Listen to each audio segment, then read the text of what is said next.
Bagian 3. Kemenangan publik. Paradigma kesalingtergantungan. Tidak mungkin ada persahabatan tanpa kepercayaan, dan tidak ada kepercayaan tanpa integritas. Samuel Johnson. Sebelum pindah ke bidang kemenangan publik, kita harus ingat bahwa kesalingtergantungan yang efektif hanya dapat dibangun di atas dasar kepercayaan yang tulus. Kemenangan pribadi mendahului kemenangan publik. Aljabar mendahului kalkulus. Sementara kita memandang ke belakang dan mensurvei daerah tersebut untuk menentukan di mana posisi kita selama ini dan di mana posisi kita sekarang ini di dalam hubungan dengan kemana kita pergi, kita melihat dengan jelas bahwa kita tidak mungkin tiba di tempat kita berada sekarang tanpa datang dengan cara kita datang. Tidak ada jalan lain apapun, tidak ada jalan pintas apapun. Tidak mungkin untuk terjun dengan parasut ke daerah ini.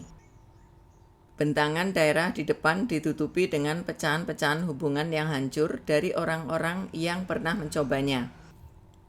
Mereka mencoba melompat ke dalam hubungan yang efektif tanpa kematangan kekuatan karakter untuk mempertahankan hubungan tersebut. Akan tetapi, Anda benar-benar tidak dapat melakukannya.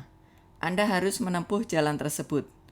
Anda tidak dapat berhasil dengan orang lain kalau Anda tidak membayar harga keberhasilan tersebut dengan diri Anda sendiri. Beberapa tahun yang lalu, ketika saya sedang memberikan seminar di pantai Oregon, seorang pria datang kepada saya dan berkata, "Anda tahu Stephen, saya sebenarnya tidak suka datang ke seminar ini." Orang ini segera menarik perhatian saya. "Lihat semua orang lain di sini," ia melanjutkan. "Lihat garis pantai yang indah ini dan laut di sana dan semua yang tengah terjadi. Dan yang dapat saya kerjakan di sini cuma duduk dan khawatir tentang banyaknya pertanyaan yang akan saya terima dari istri saya malam ini lewat telepon. Ia menyiksa saya setiap kali saya pergi. Di mana saya sarapan? Siapa lagi yang ada di sana? Apakah saya ikut rapat sepanjang pagi? Kapan kami berhenti rapat untuk makan siang? Apa yang saya kerjakan selama makan siang? Bagaimana saya melewatkan jam-jam pada siang hari? Apa yang saya lakukan untuk hiburan pada malam hari? Siapa yang berada bersama saya? Apa yang kami bicarakan? Dan apa yang sebenarnya ia ingin ketahui, tetapi tidak pernah langsung ditanyakan adalah siapa yang dapat ia hubungi untuk membenarkan apa yang saya katakan kepadanya. Ia selalu mengomeli saya dan mempertanyakan semua yang saya kerjakan setiap kali saya pergi. Saya benar-benar muak. Saya sungguh tidak menikmati ini semua. Ia memang kelihatan menderita sekali. Kami berbicara sejenak, dan kemudian ia membuat komentar yang sangat menarik. Saya kira ia tahu semua pertanyaan yang harus diajukan. Ia berkata agak malu-malu. Saya bertemu dengannya dalam seminar seperti ini, ketika saya sudah menikah dengan orang lain. Saya memikirkan implikasi dari komentarnya dan kemudian berkata, "Anda agaknya menginginkan perbaikan cepat, bukan?" "Maksud Anda?" Ia balas bertanya. "Anda ingin mengambil obeng dan cukup membuka kepala istri Anda dan menyetel kembali sikapnya dengan cepat, bukan?" "Tentu, saya ingin istri saya berubah," serunya. "Saya kira tidak benar kalau dia terus menanyai saya seperti yang ia lakukan selama ini." "Sahabatku," saya berkata, "Anda tidak dapat menyelesaikan masalah yang timbul akibat perbuatan Anda hanya dengan bicara. Kita berurusan dengan perubahan paradigma yang sangat dramatis dan sangat mendasar di sini. Anda mungkin berusaha melicinkan interaksi sosial Anda dengan teknik dan keterampilan kepribadian. Tetapi dalam prosesnya, Anda mungkin memotong dasar karakter Anda yang vital. Anda tidak dapat memiliki buah tanpa akar. Ini adalah prinsip pengurutan. Kemenangan pribadi mendahului kemenangan publik. Penguasaan diri dan disiplin diri adalah fondasi dari hubungan yang baik dengan orang lain. Ada orang yang mengatakan bahwa Anda harus menyukai diri sendiri sebelum dapat menyukai orang lain. Saya kira gagasan itu ada benarnya, tetapi jika Anda tidak mengenal diri sendiri, Jika Anda tidak mengendalikan diri sendiri, jika Anda tidak menguasai diri sendiri, maka sulit sekali untuk menyukai diri sendiri, kecuali dengan cara yang dangkal, pura-pura, dan berjangka pendek. Rasa hormat diri yang sebenarnya berasal dari penguasaan atas diri sendiri, dari kemandirian yang sejati. Dan itulah fokus dari kebiasaan 1, 2, dan 3. Kemandirian adalah prestasi. Kesaling tergantungan adalah pilihan yang hanya dapat dibuat oleh orang yang mandiri. Jika kita tidak bersedia mencapai kemandirian yang sejati, adalah bodoh untuk berusaha mengembangkan keterampilan dalam hubungan manusia. Kita dapat berusaha. Kita mungkin bahkan lumayan berhasil ketika matahari sedang bersinar. Akan tetapi ketika masa sulit datang, dan itu pasti terjadi, kita tidak akan mempunyai fondasi untuk menyatukan segalanya. Unsur paling penting yang kita masukkan ke dalam hubungan apapun bukanlah apa yang kita katakan atau apa yang kita kerjakan, melainkan apa kita adanya. Dan jika kata-kata atau perbuatan kita berasal dari teknik hubungan manusia yang dangkal, etika kepribadian, dan bukan dari inti diri kita yang paling dalam, etika karakter, orang lain akan merasakan sikap yang bermuka dua itu. Kita benar-benar tidak akan dapat menciptakan dan mempertahankan fondasi yang diperlukan untuk kesaling tergantungan yang efektif. Teknik dan keterampilan yang benar-benar membuat perbedaan di dalam interaksi manusia adalah teknik dan keterampilan yang nyaris mengalir dengan sendirinya dari karakter yang benar-benar mandiri. Jadi, tempat untuk mulai membangun hubungan apapun adalah di dalam diri kita sendiri, di dalam lingkaran pengaruh kita, karakter kita sendiri. Ketika kita menjadi mandiri, proaktif, berpusat pada prinsip yang benar, digerakkan oleh nilai dan mampu mengorganisasi dan melaksanakan sekitar prioritas di dalam kehidupan kita dengan integritas, kita pun dapat memilih untuk menjadi saling tergantung, mampu membangun hubungan yang kaya, langgeng, dan sangat produktif dengan orang lain. Sementara kita memandang daerah di depan, kita melihat bahwa kita sedang memasuki sebuah dimensi yang seluruhnya baru. Kesaling tergantungan membuka dunia kemungkinan untuk asosiasi yang dalam, kaya, dan bermakna, untuk meningkatkan produktivitas secara geometris, untuk melayani, untuk memberikan kontribusi, untuk belajar, untuk bertumbuh. Akan tetapi, ini juga merupakan tempat kita merasakan sakit yang terhebat, frustrasi yang terbesar, penghalang jalan yang terbesar bagi kebahagiaan dan keberhasilan. Dan kita sadar sekali akan rasa sakit itu karena rasa sakit itu akut. Kita sering dapat hidup selama bertahun-tahun dengan rasa sakit kronis dari ketiadaan visi, kepemimpinan, atau manajemen di dalam kehidupan pribadi kita. Kita merasa gelisah secara samar dan tidak nyaman, dan sekali-kali mengambil langkah untuk meredakan rasa sakit tersebut, setidaknya untuk sementara waktu. Karena rasa sakit itu kronis, kita menjadi terbiasa dengannya. Kita belajar untuk hidup bersama dengan rasa sakit tersebut. Akan tetapi, ketika kita mempunyai masalah di dalam interaksi kita dengan orang lain, kita sangat sadar akan rasa sakit yang akut. Rasa sakit itu kerap intens, dan kita ingin rasa sakit itu pergi. Itulah saatnya kita berusaha mengobati gejala dengan perbaikan dan teknik cepat, plester etika kepribadian. Kita tidak mengerti bahwa rasa sakit akut adalah hasil pertumbuhan dari masalah yang lebih dalam dan kronis. Dan sebelum kita berhenti mengobati gejala dan mulai mengobati penyakitnya, usaha kita hanya akan menimbulkan hasil yang kontraproduktif. Kita hanya akan berhasil semakin mengaburkan rasa sakit yang kronis tersebut.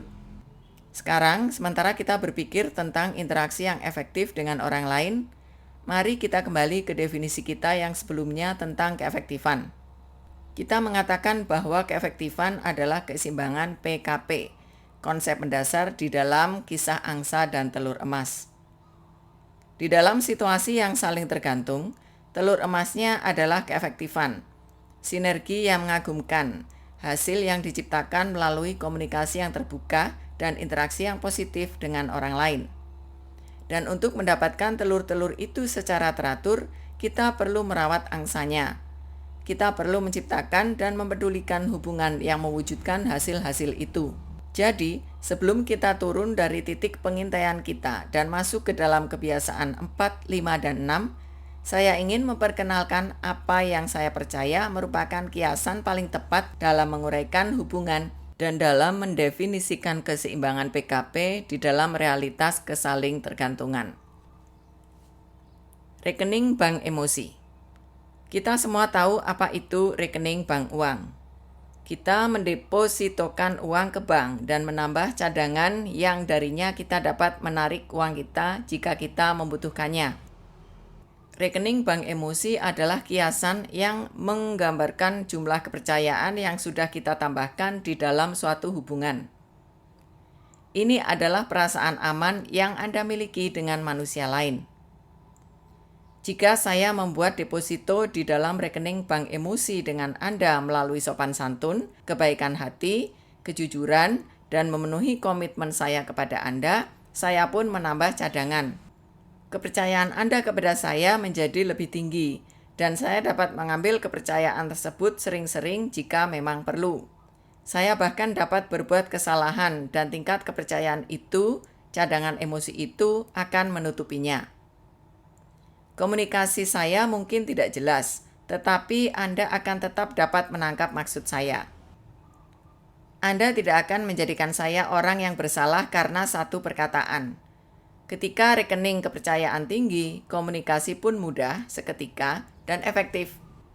Akan tetapi, jika saya mempunyai kebiasaan memperlihatkan sikap kasar, tidak hormat, mengucilkan Anda, bereaksi berlebihan, mengabaikan Anda, menjadi semena-mena, mengkhianati kepercayaan Anda, mengancam Anda, atau bermain sebagai pahlawan palsu di dalam kehidupan Anda, akhirnya rekening bank emosi saya kekurangan dana.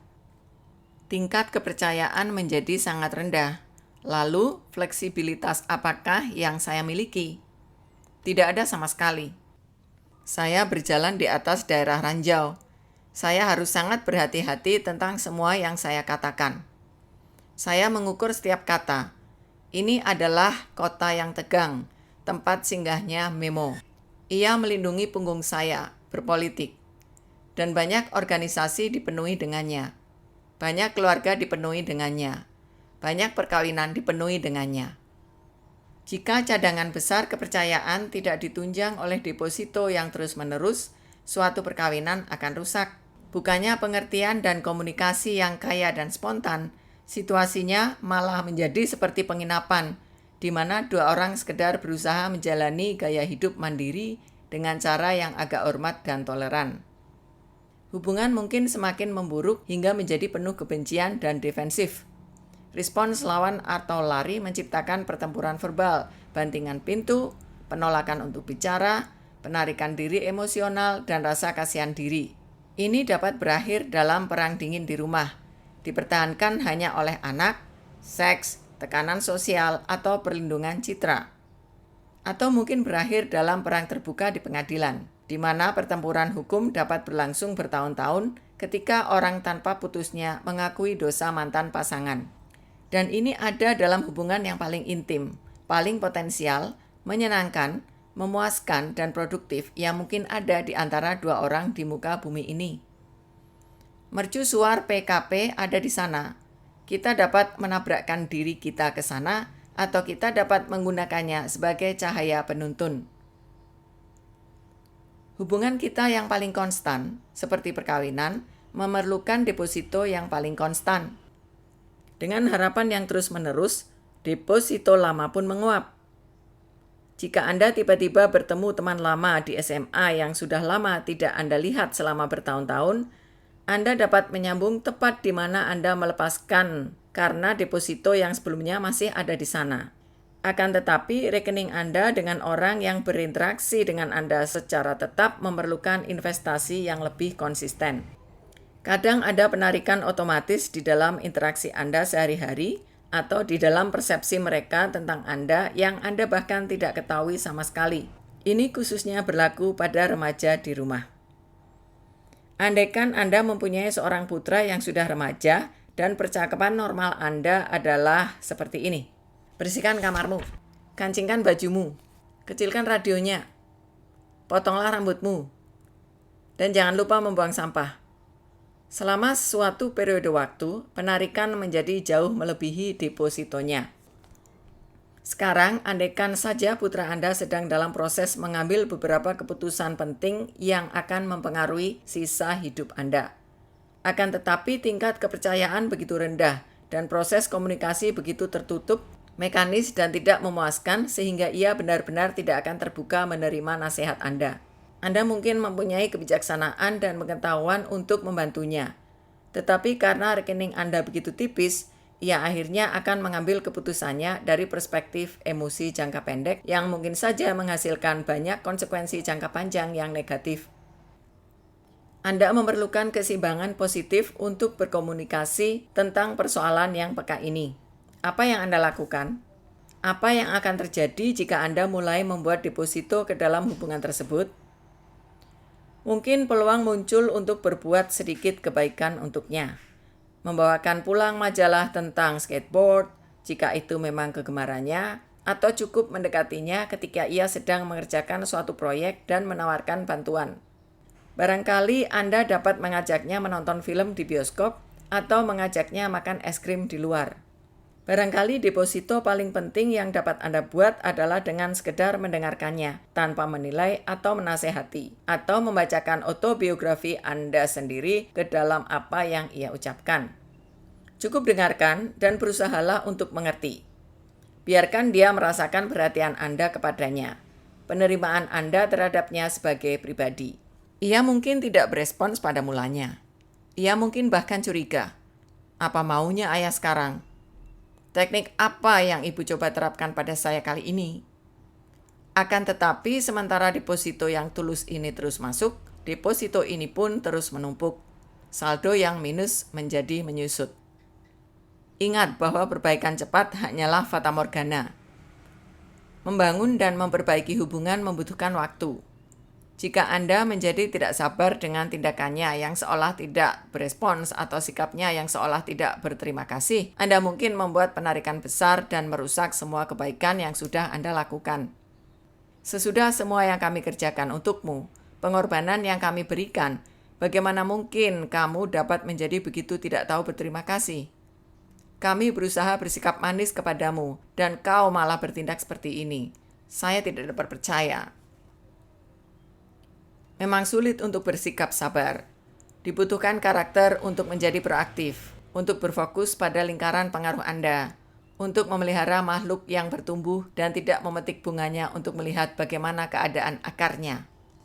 Akan tetapi memang benar-benar tidak ada perbaikan cepat. Membangun dan memperbaiki hubungan adalah investasi jangka panjang. 6 deposito utama. Saya mengusulkan 6 deposito utama yang menambah rekening bank emosi. Mengerti si individu. Berusaha benar-benar untuk mengerti orang lain mungkin merupakan salah satu deposito paling penting yang dapat Anda buat. Dan ini adalah kunci untuk semua deposito lain. Anda sungguh tidak tahu apa yang merupakan deposito bagi orang lain sebelum Anda mengerti individu itu. Apa yang mungkin merupakan deposito bagi Anda? Berjalan-jalan sambil mengobrol, pergi keluar bersama untuk makan es krim, mengerjakan proyek bersama, mungkin oleh orang lain tidak dianggap sebagai deposito sama sekali. Ini mungkin bahkan dipandang sebagai penarikan jika tidak menyentuh minat atau kebutuhan yang mendalam dari orang tersebut. Misi seseorang adalah urusan sepele bagi orang lain. Untuk membuat deposito, apa yang penting bagi orang lain haruslah sama pentingnya bagi Anda seperti orang lain itu bagi Anda. Anda mungkin sedang mengerjakan proyek berprioritas tinggi ketika anak Anda yang berusia 6 tahun mengganggu Anda dengan sesuatu yang kelihatannya sepele bagi Anda, tetapi mungkin sangat penting dari sudut pandangnya. Dibutuhkan kebiasaan 2 untuk mengenali dan membuat diri Anda melakukan komitmen ulang kepada nilai orang itu dan kebiasaan 3 untuk menomorduakan jadwal Anda di bawah prioritas manusia itu. Dengan menerima nilai yang ia tempatkan pada apa yang ingin ia katakan, Anda memperlihatkan pengertian akan dirinya dan ini membuat deposito yang besar. Saya mempunyai seorang teman yang putranya gemar sekali akan permainan baseball. Teman saya sama sekali tidak berminat akan baseball. Akan tetapi pada suatu musim panas, ia mengajak putranya untuk melihat semua tim liga besar bermain. Perjalanan tersebut menghabiskan waktu lebih dari 6 minggu dan biaya yang sangat besar, tetapi menjadi pengalaman yang sangat mengikat kuat di dalam hubungan mereka. Teman saya ditanya sekembalinya dari perjalanan tersebut, "Anda begitu menyukai baseball?" "Tidak," jawabnya, "tetapi saya memang begitu menyukai anak saya." Saya mempunyai seorang teman lain, seorang dosen, yang memiliki hubungan sangat buruk dengan putranya yang masih remaja. Keseluruhan hidup teman ini pada dasarnya bersifat akademis, dan ia merasa putranya benar-benar memboroskan hidupnya dengan bekerja mengandalkan tangannya dan bukan berusaha mengembangkan otaknya. Akibatnya, ia nyaris selalu mengawasi putranya, dan pada saat-saat ia menyesal, ia akan berusaha membuat deposito yang benar-benar tidak berhasil. Anak itu menangkap tindakan ayahnya sebagai bentuk baru dari penolakan, pembandingan, dan penilaian, dan malah menimbulkan penarikan yang sangat besar. Hubungan menjadi rusak, dan hal ini menghancurkan hati sang ayah. Suatu hari saya menceritakan kepadanya prinsip membuat apa yang penting bagi orang lain sama pentingnya bagi Anda, seperti orang lain itu bagi Anda. Ia memasukkan prinsip ini dalam-dalam ke hatinya. Ia melibatkan putranya di dalam sebuah proyek untuk membangun miniatur tembok besar Cina di sekeliling rumah mereka. Proyek ini menghabiskan banyak waktu dan tenaga serta biaya, dan mereka bekerja berdampingan selama lebih dari 1,5 tahun. Melalui pengalaman yang mempertalikan itu, putranya melewati fase itu di dalam hidupnya dan semakin berminat untuk mengembangkan otaknya. Akan tetapi manfaat yang sebenarnya adalah apa yang terjadi pada hubungan mereka. Bukannya menjadi titik yang menyakitkan, hubungan itu menjadi sumber kesenangan dan kekuatan baik bagi si ayah maupun bagi putranya. Kecenderungan kita adalah untuk memproyeksikan berdasarkan autobiografi kita sendiri apa yang kita pikir orang lain inginkan atau butuhkan. Kita memproyeksikan maksud kita pada perilaku orang lain. Kita menafsirkan apa yang merupakan deposito yang didasarkan pada kebutuhan dan keinginan kita sendiri, entah sekarang atau sewaktu kita berada pada usia yang sama atau tahap kehidupan yang sama. Jika kita tidak menafsirkan usaha kita sebagai suatu deposito, kecenderungan kita adalah menanggapinya sebagai penolakan atau usaha kita yang dilandasi maksud baik dan untuk menyerah. Hukum utama berbunyi, segala sesuatu yang kamu kehendaki supaya orang berbuat kepadamu, perbuatlah demikian juga kepada mereka. Walaupun pada permukaan itu dapat berarti berbuat kepada mereka apa yang Anda ingin diperbuat kepada Anda, saya kira makna yang lebih esensial adalah untuk mengerti mereka secara mendalam sebagai individu, sebagaimana Anda ingin dimengerti, dan kemudian memperlakukan mereka sesuai dengan pengertian itu. Seperti yang dikatakan oleh salah seorang dari orang tua yang berhasil tentang pengasuhan anak, perlakukan mereka semua secara sama dengan memperlakukan mereka secara berbeda. Mengurus hal-hal kecil. Kebaikan dan sopan santun yang kecil-kecil begitu penting.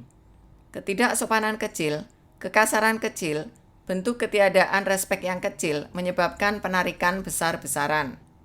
Dalam suatu hubungan, hal-hal yang kecil adalah hal-hal yang besar. Saya ingat suatu malam yang saya habiskan bersama 2 orang putra saya beberapa tahun yang lalu. Ini adalah acara pesiar terorganisasi antara ayah dan anak, lengkap dengan gimnastik, pertandingan gulat, hotdog, air jeruk, dan film bioskop. Di tengah pemutaran film, Sean yang saat itu berusia 4 tahun tertidur di tempat duduknya. Abangnya, Stephen, yang saat itu berusia 6 tahun tetap terjaga, dan kami menonton film tersebut bersama. Ketika film usai, saya menggendong Sean, membawanya keluar menuju mobil dan meletakkannya di tempat duduk belakang. Malam itu sangat dingin, saya pun melepaskan mantel saya dan dengan lembut menyelimutinya. Ketika kami tiba di rumah, dengan cepat saya membawa Sean masuk dan meletakkannya di atas ranjang. Sesudah Stephen mengenakan piyamanya dan menyikat gigi, Saya berbaring di sebelahnya untuk berbicara tentang acara malam itu bersama. Kamu suka acara kita malam ini, Stephen? Iya, jawabnya. Kamu senang? Iya. Apa yang paling kamu sukai? Entahlah. Trampolinnya aku kira. Hebat bukan? Bercunggil balik seperti itu di udara? Tidak ada banyak jawaban darinya. Saya mendapatkan diri saya berbicara sendiri. Saya ingin tahu mengapa Stephen tidak mau lebih terbuka. Ia biasanya terbuka ketika hal-hal yang menggerakkan terjadi. Saya sedikit kecewa. Saya merasakan ada sesuatu yang salah. Ia begitu diam selama perjalanan pulang dan bersiap untuk tidur. Tiba-tiba Stephen berbaring miring, menghadap ke tembok. Saya bertanya dalam hati, mengapa, dan mengangkat badan sedikit cukup untuk melihat matanya yang basah dengan air mata. Ada apa sayang? Ia berbalik. Dan saya dapat merasakan ia merasa agak malu karena menangis, dan bibir serta dagunya gemetar. Ayah, kalau aku kedinginan, apakah ayah juga akan menyelimutiku dengan mantel ayah?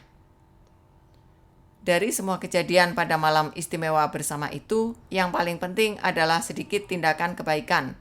Tindakan memperlihatkan kasih yang cuma sesaat dan tanpa sadar kepada adiknya. Pengalaman itu merupakan pelajaran yang pribadi dan berkesan bagi saya saat itu, dan bahkan masih begitu sampai sekarang. Orang sangat lembut, sangat peka di dalam. Saya tidak percaya usia atau pengalaman membuat banyak perbedaan. Di sebelah dalam, bahkan di bagian dalam dari penampilan luar yang paling keras dan paling tidak berperasaan, terdapat perasaan dan emosi yang lembut. Memenuhi komitmen. Memenuhi komitmen atau janji adalah deposito besar. Melanggar janji adalah penarikan yang besar. Sebenarnya, barangkali tidak ada penarikan yang lebih besar dibandingkan membuat janji yang penting bagi seseorang dan kemudian tidak memenuhinya. Kali berikutnya suatu janji dibuat, orang tidak akan percaya. Orang cenderung membangun harapan mereka di sekitar janji, khususnya janji tentang mata pencarian dasar mereka. Sebagai orang tua, saya berusaha menggunakan filosofi tidak pernah membuat janji yang tidak dapat saya penuhi. Oleh karena itu, saya berusaha membuat janji dengan sangat hati-hati, dengan sangat hemat, dan dengan sadar atas sebanyak mungkin variabel dan kemungkinan sehingga sesuatu tidak muncul tiba-tiba yang menghambat saya memenuhi janji tersebut. Sekali-kali walaupun saya sudah berusaha sebaik mungkin, hal yang tak terduga tetap terjadi, menimbulkan situasi di mana keadaannya menjadi tidak bijaksana atau tidak memungkinkan untuk memenuhi janji yang sudah saya buat. Akan tetapi saya menghargai janji itu. Saya mungkin tetap memenuhinya atau menjelaskan situasinya secara tuntas kepada orang yang saya janjikan dan meminta agar dibebaskan dari janji tersebut. Saya percaya bahwa jika Anda melatih kebiasaan selalu memenuhi janji yang Anda buat, Anda membangun jembatan kepercayaan yang merentangi kesenjangan pengertian antara Anda dan anak Anda. Kemudian ketika anak Anda ingin melakukan sesuatu yang Anda tidak ingin ia lakukan, dan karena kematangan Anda dapat melihat akibat yang anak Anda tidak dapat lihat, Anda dapat mengatakan, "Nak, jika kamu melakukan ini, ayah yakin inilah yang akan menjadi akibatnya." Jika si anak telah mengembangkan kepercayaan akan kata-kata Anda, akan janji Anda, ia akan bertindak menuruti nasihat Anda. Menjelaskan harapan. Bayangkan kesulitan yang mungkin Anda temui jika Anda dan bos Anda mempunyai asumsi yang berbeda sehubungan dengan peran siapakah untuk membuat uraian pekerjaan Anda. Kapan saya akan memperoleh uraian pekerjaan saya? Anda mungkin bertanya. Saya sudah lama menunggu Anda membawa uraian pekerjaan Anda kepada saya supaya kita dapat membicarakannya. Bos Anda mungkin menjawab, "Saya kira mendefinisikan pekerjaan adalah peran Anda." Itu bukan peran saya sama sekali. Tidakkah Anda ingat? Sejak awal saya katakan bahwa bagaimana Anda bekerja di dalam pekerjaan tersebut terutama bergantung pada Anda. Saya kira maksud Anda kualitas pekerjaan saya bergantung pada saya, tapi saya bahkan tidak tahu apa pekerjaan saya yang sebenarnya. Harapan yang tidak jelas di dalam bidang tujuan juga merusak komunikasi dan kepercayaan. Saya mengerjakan secara persis apa yang Anda minta untuk saya kerjakan, dan inilah laporannya. Saya tidak meminta laporan. Tujuannya adalah memecahkan masalah, bukan menganalisisnya dan melaporkan tentangnya. Saya kira tujuannya adalah menangani masalah sehingga kita dapat mendelegasikannya kepada orang lain. Berapa kerap kita mendengar jenis percakapan ini? Anda katakan, tidak, Anda keliru. Saya katakan, tidak benar, Anda tidak pernah mengatakan saya harus. Oh, ya saya sudah katakan. Saya mengatakan dengan jelas. Anda bahkan tidak pernah menyebutkan. Tapi itulah kesepakatan kita. Penyebab dari hampir semua kesulitan dalam hubungan berakar di dalam harapan yang bertentangan atau mendua arti sekitar peran dan tujuan. Entah kita berurusan dengan pertanyaan siapa yang melakukan apa dalam pekerjaan, bagaimana Anda berkomunikasi dengan putri Anda ketika Anda menyuruhnya membereskan kamarnya, atau siapa yang memberi makan ikan dan membuang sampah keluar, kita dapat merasa pasti bahwa harapan yang tidak jelas akan menyebabkan kesalahpahaman, kekecewaan, dan penarikan kepercayaan. Banyak harapan yang implisit. Harapan tersebut tidak dinyatakan atau diumumkan secara eksplisit, tetapi orang meskipun begitu membawanya ke dalam situasi tertentu. Di dalam perkawinan, sebagai contoh, seorang pria dan wanita mempunyai harapan implisit akan satu sama lain di dalam peran perkawinan mereka. Walaupun harapan ini belum pernah dibicarakan atau kadang bahkan tidak diketahui oleh orang yang memiliki peran bersangkutan, pemenuhan peran itu membuat deposito yang besar di dalam hubungan dan pelanggaran peran tersebut menyebabkan penarikan. Itulah sebabnya mengapa begitu penting setiap kali Anda masuk ke dalam suatu situasi yang baru untuk membentangkan semua harapan secara terang-terangan. Orang akan mulai menilai satu sama lain melalui harapan-harapan itu. Dan jika mereka merasa harapan dasar mereka dilanggar, cadangan kepercayaan pun berkurang. Kita menciptakan banyak situasi negatif hanya dengan mengasumsikan bahwa harapan kita sudah jelas dengan sendirinya dan bahwa harapan itu dimengerti dengan jelas oleh orang lain dan dimiliki bersama orang lain. Depositonya adalah membuat harapan tersebut jelas dan eksplisit sejak awal. Ini membutuhkan investasi waktu dan tenaga yang real dan di muka. Tetapi ini menghemat banyak sekali waktu dan tenaga nantinya. Jika harapan tidak jelas dan tidak disampaikan, orang mulai menjadi terlibat secara emosional dan kesalahpahaman sederhana menjadi bertambah, berubah menjadi bentrokan kepribadian dan kemacetan komunikasi. Menjelaskan harapan kadang membutuhkan banyak keberanian. Kelihatannya lebih mudah untuk bertindak seolah tidak ada perbedaan dan berharap segalanya akan beres ketimbang menghadapi perbedaan dan bekerja bersama untuk tiba pada seperangkat harapan yang sudah disepakati bersama. Memperlihatkan integritas pribadi. Integritas pribadi menghasilkan kepercayaan dan merupakan dasar dari banyak jenis deposito yang berbeda.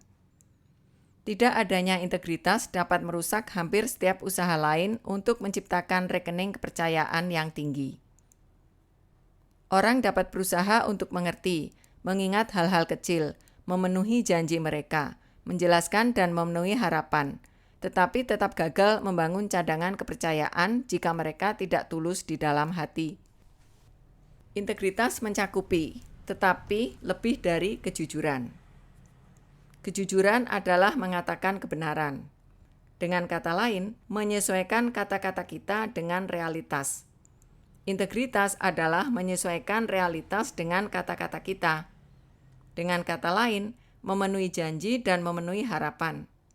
Ini memerlukan karakter yang terintegrasi, kesatuan, terutama dengan diri sendiri, tetapi juga dengan hidup. Salah satu cara paling penting untuk memanifestasikan integritas adalah dengan menjadi loyal kepada orang yang tidak hadir. Dalam melakukannya, kita membangun kepercayaan orang-orang yang hadir. Ketika Anda membela mereka yang tidak hadir, Anda mempertahankan kepercayaan dari mereka yang hadir. Andaikan saja Anda dan saya sedang berbicara berdua, dan kita mengkritik atasan dengan cara yang tidak mungkin berani kita lakukan seandainya ia ada di dekat kita. Sekarang apa yang akan terjadi ketika Anda dan saya bertengkar? Anda tahu saya akan membicarakan kelemahan Anda dengan orang lain. Itulah apa yang Anda dan saya lakukan di belakang punggung atasan kita. Anda tahu sifat saya. Saya akan bermulut manis dengan Anda di hadapan Anda dan bermulut jahat di belakang Anda. Anda pernah melihat saya berbuat begitu. Itulah inti dari sikap bermuka dua. Apakah itu membangun cadangan kepercayaan di dalam rekening saya dengan Anda?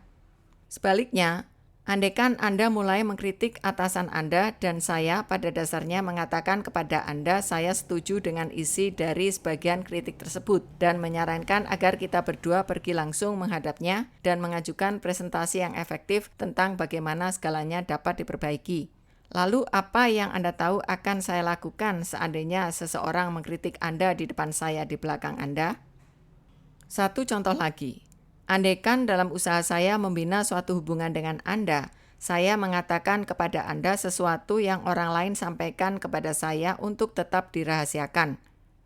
Saya sebenarnya tidak boleh mengatakan ini kepadamu. Saya mungkin berkata, tetapi karena kamu teman saya, apakah pengkhianatan saya terhadap orang lain akan menambah rekening kepercayaan saya dengan Anda? Atau apakah Anda bertanya dalam hati, apakah hal-hal yang Anda katakan kepada saya secara rahasia juga disampaikan kepada orang lain? Sikap bermuka dua seperti ini mungkin kelihatannya membuat deposito dengan orang yang bersama Anda. Tetapi sebenarnya ini merupakan penarikan karena Anda mengkomunikasikan tidak adanya integritas dalam diri Anda. Anda mungkin mendapatkan telur emas berupa kesenangan sementara dengan merendahkan seseorang atau membagi informasi rahasia.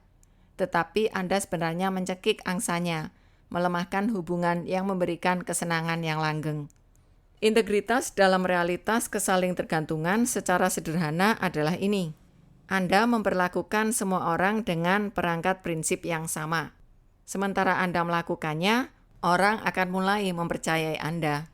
Pada mulanya, mereka mungkin tidak menghargai pengalaman konfrontasi yang jujur yang mungkin dihasilkan integritas seperti ini. Konfrontasi membutuhkan keberanian yang besar dan banyak orang lebih suka mengambil jalan yang paling aman, mengecilkan dan mengkritik, mengkhianati kepercayaan, atau berpartisipasi dalam gosip tentang orang lain di belakang punggung mereka. Akan tetapi dalam jangka panjang, orang akan percaya dan menaruh respek pada Anda jika Anda jujur dan terbuka dan baik hati kepada mereka. Anda cukup peduli untuk berkonfrontasi, dan dipercayai, kata orang, adalah lebih berarti daripada dicintai. Dalam jangka panjang, saya yakin dipercayai juga berarti dicintai. Ketika putra saya Joshua masih kecil, ia sering mengajukan kepada saya sebuah pertanyaan yang menyelidiki jiwa. Setiap kali saya bereaksi berlebihan kepada orang lain atau sangat tidak sabar atau galak, ia menjadi begitu rentan dan begitu jujur, dan hubungan kami menjadi begitu baik sehingga ia cukup menatap mata saya dan berkata, "Ayah cinta saya." Jika ia pikir saya melanggar prinsip dasar kehidupan terhadap orang lain, ia bertanya apakah saya tidak akan melanggar prinsip yang sama terhadapnya. Sebagai guru sekaligus orang tua, saya mendapatkan bahwa kunci integritas adalah yang satu, khususnya menguji kesabaran dan humor yang baik dari banyak orang. Cinta dan disiplin dari satu murid, satu anak yang mengkomunikasikan kasih untuk orang lain. Bagaimana Anda memperlakukan yang satu, menyingkapkan bagaimana Anda memandang integritas itu, karena setiap orang pada dasarnya adalah satu. Integritas juga berarti menghindari komunikasi apapun yang menipu, penuh akal bulus, atau di bawah martabat manusia. Kebohongan adalah komunikasi apapun yang bermaksud menipu, menurut salah satu definisi dari kata itu. Entah kita berkomunikasi dengan kata atau perilaku, jika kita memiliki integritas, maksud kita tidak mungkin untuk menipu. Meminta maaf dengan tulus ketika Anda membuat penarikan. Ketika kita membuat penarikan dari rekening bank emosi, kita perlu meminta maaf dan kita perlu melakukannya dengan tulus. Deposito yang besar masuk dalam kata-kata yang tulus. Saya salah. Saya bersikap kasar waktu itu. Saya tidak bersikap hormat kepada Anda. Saya memperlakukan Anda dengan tidak sopan tadi, dan saya sangat menyesal. Saya membuat Anda malu di depan teman-teman, dan saya tidak punya alasan berbuat begitu. Walaupun saya ingin mengajukan suatu hal yang penting, saya seharusnya tidak melakukan itu. Saya minta maaf. Dibutuhkan kekuatan karakter yang besar untuk meminta maaf dengan cepat dari dalam hati yang tulus dan bukan karena kasihan. Orang harus memiliki dirinya sendiri dan memiliki rasa aman yang dalam di dalam prinsip dan nilai mendasar untuk meminta maaf secara tulus. Orang dengan sedikit rasa aman internal tidak dapat berbuat begitu. Ini membuat mereka terlalu rentan. Mereka merasa tindakan ini membuat mereka tampak lunak dan lemah, dan mereka takut orang lain akan memanfaatkan kelemahan mereka. Rasa aman mereka didasarkan pada pendapat orang lain, dan mereka cemas tentang apa yang orang lain mungkin pikir. Selain itu, mereka biasanya merasa benar dalam apa yang mereka kerjakan. Mereka merasionalisasi kesalahan mereka sendiri atas nama kesalahan orang lain. Dan jika mereka memang meminta maaf, itu cuma di luarnya saja. Jika Anda akan membungkuk, membungkuklah rendah-rendah, ujar kebijaksanaan Timur. Bayarlah dengan mata uang terbesar, ujar etika Kristen. Untuk menjadi deposito, permintaan maaf harus tulus, dan permintaan maaf itu harus dirasakan tulus. Leo Roskin mengajarkan, kelemahanlah yang kejam, kelembutan hanya dapat diharapkan dari yang kuat. Saya berada di kantor saya di rumah pada suatu siang sedang menulis antara lain tentang subjek kesabaran. Saya dapat mendengar anak-anak saya berlarian di ruang depan menimbulkan kebisingan, dan saya dapat merasakan kesabaran saya sendiri mulai menipis. Tiba-tiba putra saya David mulai memukul-mukul pintu kamar mandi, berteriak sekeras-kerasnya, "Aku mau masuk! Aku mau masuk!" Saya bergegas keluar dari kantor dan berbicara kepadanya dengan keras. "David, kamu tahu itu sangat mengganggu ayah? Kamu tahu betapa sulitnya berusaha berkonsentrasi dan menulis secara kreatif? Sekarang, masuk ke kamarmu dan tinggal di sana sampai kamu dapat berkelakuan baik." Ia pun pergi, sedih, dan menutup pintu. Ketika saya berbalik, saya menjadi sadar akan satu masalah lain. Anak-anak tersebut sedang bermain sepak bola di ruang depan yang sempit, dan salah seorang dari mereka tersikut mulutnya. Ia berbaring di sana dengan darah mengalir dari mulutnya. David ternyata pergi ke kamar mandi untuk mengambil handuk basah untuknya. Akan tetapi, saudara perempuannya Maria yang sedang mandi tidak mau membukakan pintu. Ketika saya sadar telah keliru sama sekali menafsirkan situasinya dan telah bereaksi berlebihan, saya segera mendatangi David dan meminta maaf. Ketika saya membuka pintu, hal pertama yang dikatakannya kepada saya adalah, "Aku tidak mau memaafkan ayah." "Mengapa tidak, sayang?" saya bertanya. "Terus terang, ayah tidak tahu kamu sedang berusaha menolong saudaramu. Mengapa kamu tidak mau memaafkan ayah?" "Karena ayah berbuat hal yang sama minggu lalu," jawabnya. Dengan kata lain, ia mengatakan, "Ayah, kamu sudah menarik dana berlebihan, dan kamu tidak akan menyelesaikan masalah yang timbul akibat perbuatanmu hanya dengan bicara saja." Permintaan maaf yang tulus membuat deposito. Permintaan maaf berulang yang ditafsirkan tidak tulus membuat penarikan. Dan kualitas hubungan mencerminkannya. Membuat kesalahan adalah satu hal, dan tidak mengakuinya adalah hal yang lain lagi. Orang akan memaafkan kesalahan, karena kesalahan biasanya dari pikiran, kesalahan keputusan.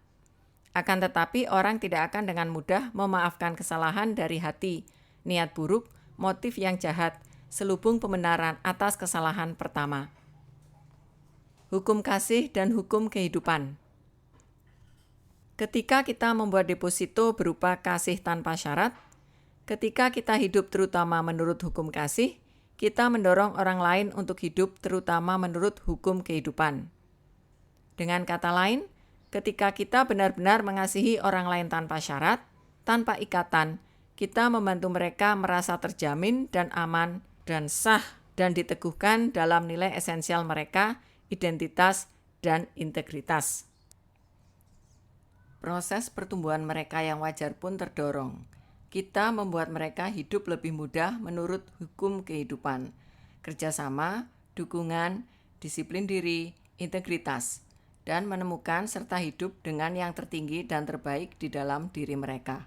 Kita memberi mereka kebebasan untuk berbuat menurut perintah batin mereka sendiri dan bukan bereaksi terhadap persyaratan dan keterbatasan kita.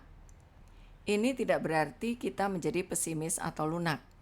Itu sendiri merupakan penarikan besar-besaran. Kita menasehati, kita memohon, kita menetapkan batas dan konsekuensi. Tetapi meskipun begitu, kita tetap mengasihi.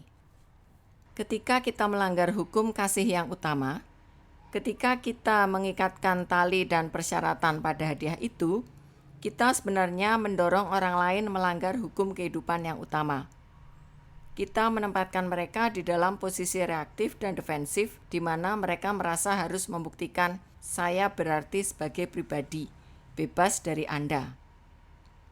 Dalam kenyataan, mereka tidak bebas.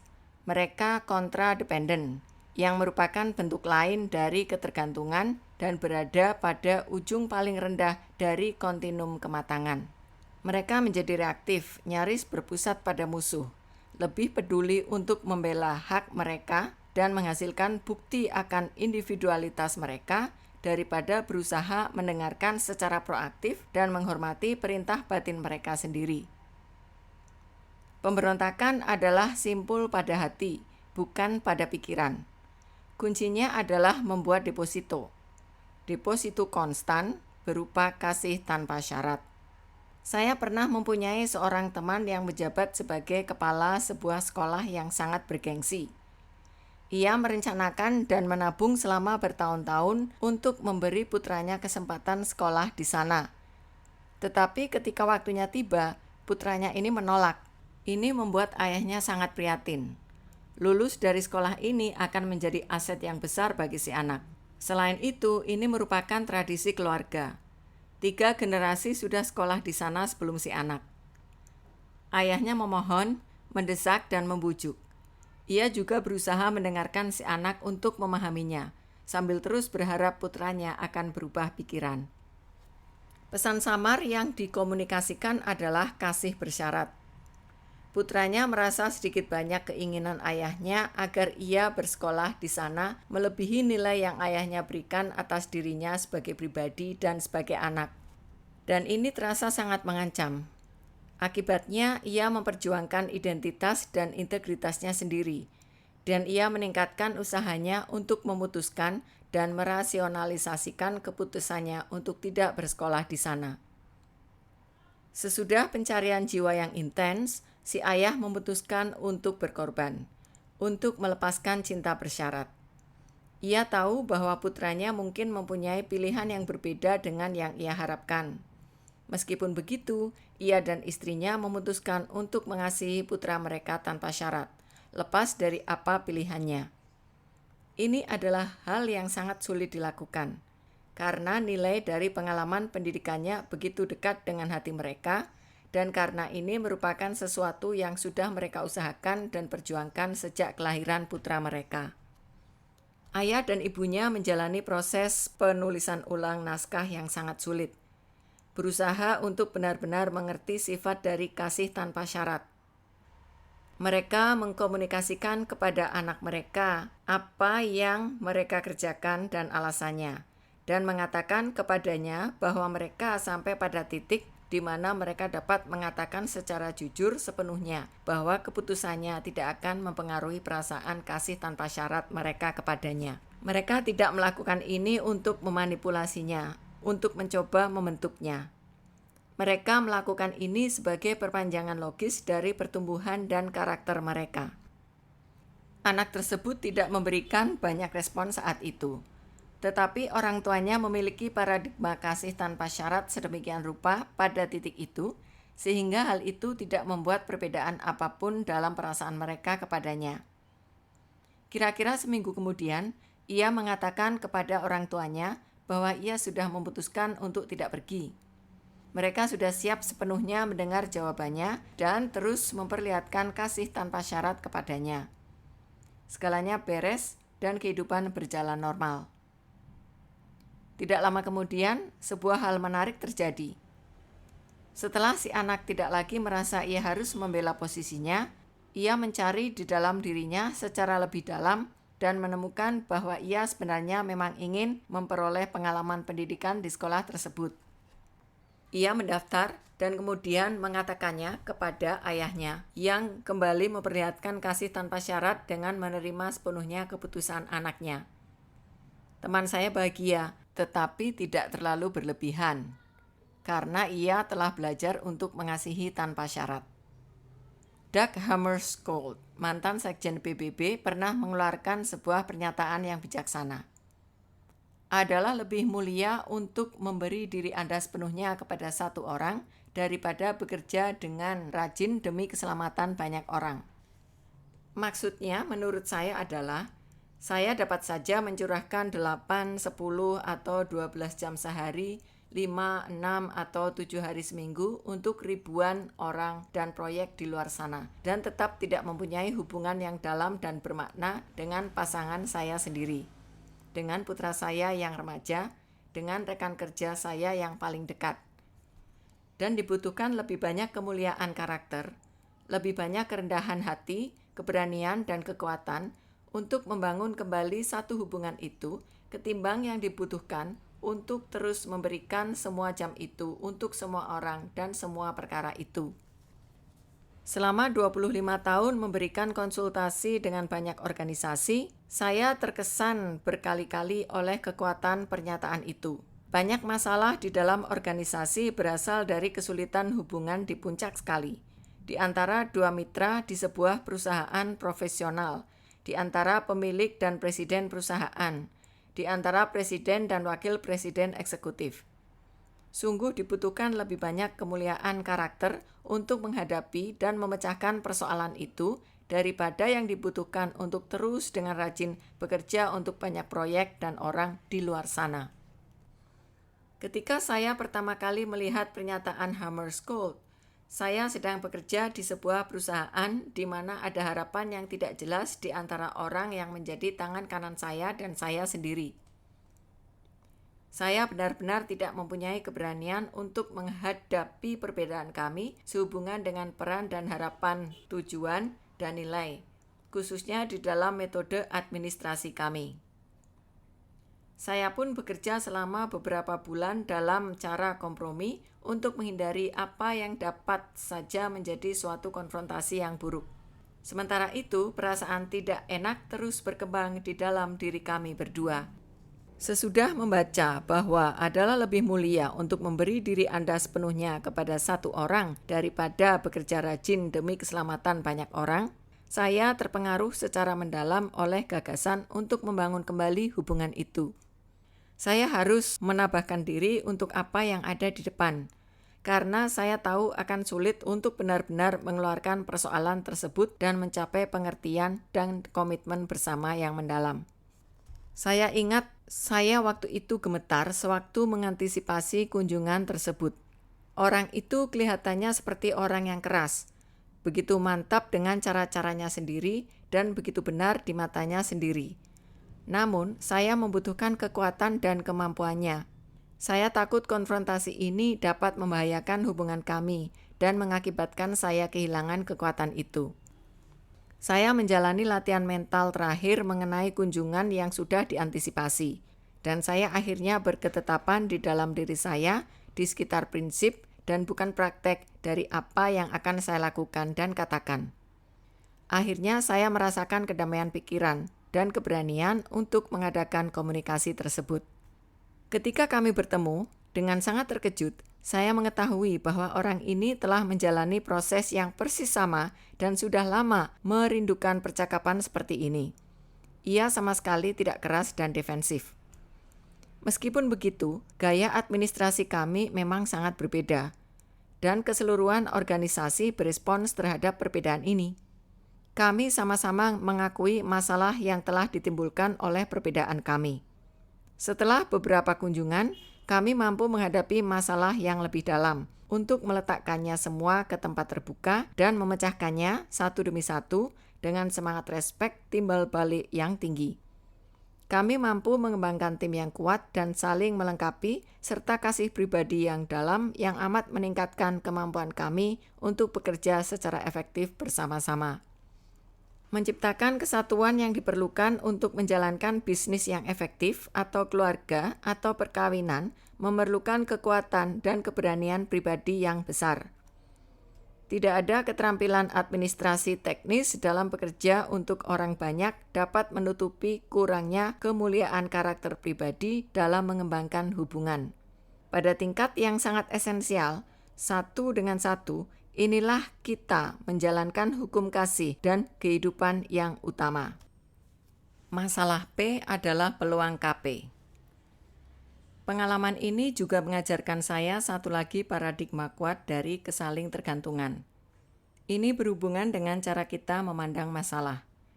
Saya sudah berbulan-bulan berusaha menghindari masalah, melihatnya sebagai sumber kejengkelan, batu sandungan, dan berharap masalah itu entah bagaimana akan hilang dengan sendirinya. Akan tetapi, ternyata masalah itu sendiri menciptakan peluang untuk membangun hubungan yang dalam yang memberi kita kekuasaan untuk bekerja bersama sebagai sebuah tim yang kuat dan saling melengkapi. Menurut pendapat saya, di dalam situasi kesaling tergantungan, setiap masalah P adalah peluang KP. Kesempatan untuk membangun rekening bank emosi yang secara berarti mempengaruhi produksi yang saling tergantung. Ketika orang tua melihat masalah anak mereka sebagai peluang untuk membangun hubungan dan bukan sebagai gangguan yang negatif dan berat, ini mengubah sama sekali sifat interaksi orang tua anak. Orang tua menjadi lebih bersedia, bahkan bersemangat untuk mengerti secara mendalam dan membantu anak-anak mereka. Jika seorang anak datang kepada mereka dengan suatu masalah, maka bukannya berpikir, "Oh tidak, jangan bawa masalah lagi." Paradigma mereka adalah, ini dia peluang besar bagi saya untuk benar-benar membantu anak saya dan melakukan investasi di dalam hubungan kami. Banyak interaksi berubah dari transaksional menjadi transformasional, dan pertalian kasih dan kepercayaan yang kuat tercipta ketika anak merasakan nilai yang orang tua berikan kepada masalah mereka dan kepada diri mereka sebagai individu. Paradigma ini juga sangat bermanfaat di dalam bisnis. Sebuah rangkaian toko serba ada yang beroperasi dari paradigma ini telah menciptakan loyalitas besar di kalangan pelanggannya. Setiap kali seorang pelanggan datang ke toko dengan suatu masalah, betapapun kecilnya, para petugas segera melihatnya sebagai peluang untuk mengembangkan hubungan dengan pelanggan. Mereka berespons dengan keinginan yang riang dan positif untuk memecahkan masalah tersebut dengan cara yang akan membuat si pelanggan senang. Mereka memperlakukan pelanggan tersebut dengan anggun dan hormat, memberikan pelayanan lebih dari yang diminta, sehingga banyak pelanggan bahkan tidak berpikir untuk pergi ke tempat lain. Dengan menyadari bahwa keseimbangan PKP perlu demi keefektifan di dalam suatu realitas yang saling tergantung, kita dapat menghargai masalah kita sebagai peluang untuk meningkatkan KP. Kebiasaan kesaling tergantungan. Dengan tetap mengingat paradigma rekening bank emosi, kita siap untuk melangkah ke dalam kebiasaan-kebiasaan kemenangan publik, keberhasilan dalam bekerja bersama orang lain. Sementara kita melakukannya, kita dapat melihat bagaimana kebiasaan-kebiasaan ini bekerja bersama untuk menciptakan kesaling tergantungan yang efektif. Kita juga dapat melihat betapa kuatnya naskah hidup kita ditulis di dalam pola berpikir dan berperilaku yang lain. Selain itu, kita dapat melihat pada tingkat yang lebih dalam bahwa kesaling tergantungan yang efektif hanya dapat dicapai melalui orang yang benar-benar mandiri. Adalah tidak mungkin untuk mencapai kemenangan publik dengan teknik negosiasi menang-menang atau teknik mendengarkan reflektif atau teknik pemecahan masalah kreatif yang berfokus pada kepribadian dan memotong dasar karakter yang vital. Sekarang mari kita berfokus pada masing-masing dari kebiasaan kemenangan publik ini secara mendalam.